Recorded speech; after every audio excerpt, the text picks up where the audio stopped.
नमस्कार शेतकरी राजा. मी Jayesh Devram Suryavanshi, electrical engineer. मी मागच्या 3 वर्षापासून सोलार शेती पंपच्या क्षेत्रात कार्यरत आहे. आज मी तुम्हाला सोलार शेती पंपच्या योजनेबद्दल माहिती देणार आहे. तर लवकरच चॅनलला लाईक करून सबस्क्राईब करा, जेणेकरून तुम्हाला शेती सोलार पंपच्या योजनेबद्दल नवीन अपडेटेड माहिती भेटत राहतील. तर सुरू करूया. आज मी तुम्हाला योजनेचे 2 मुख्य प्रकार सांगणार आहे आणि त्यातली मेडा जी आहे त्याचे मी तुम्हाला एक्सप्लेन करणार आहे. या 2 योजना येतात मुख्यतः. पहिली आहे महाराष्ट्र एनर्जी डेव्हलपमेंट एजन्सी मेडा आणि दुसरी आहे MSCDCL जी आपण MSCB म्हणतो. त्याच्यामध्ये योजनेचे नाव आहे मागे त्याला.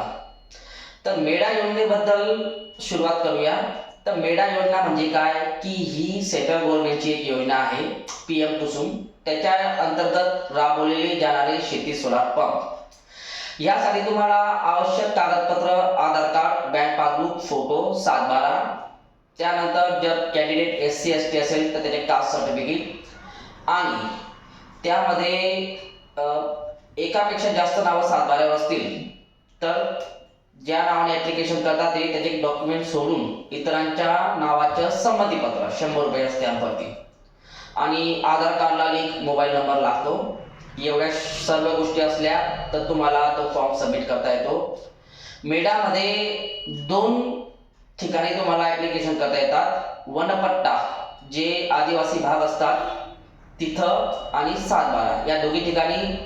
मागे त्याला योजनेमध्ये MSCB मध्ये सध्या वनपट्ट्यासाठी ऍप्लिकेशन होत नाहीयेत, भविष्यामध्ये चालू होऊ शकतात. डॉक्युमेंट्स नंतर तुम्हाला त्याचे टेक्निकल स्पेसिफिकेशन जमिनीनुसार सांगतो आहे मी. त्यात तुम्हाला 2.5 एकर पर्यंत 3 HP, 2.5 एकर ते 5 एकर. आता हे एकर म्हणण्यापेक्षा मी इथं हेक्टर वर्ड यूज करतोय, हेक्टर तिथं बसतंय.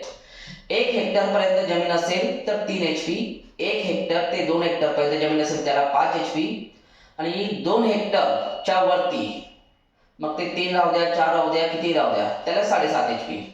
तुम्हाला सबसिडी जी भेटणार आहे ती 7.5 HP पर्यंतच भेटणार आहे. जर तुम्हाला जास्त HPचा पंप लागत असेल तर तुम्ही तो कंपनीला सांगून वरची उर्वरित रक्कम देऊन जास्त HPचा पंप बसवू शकता.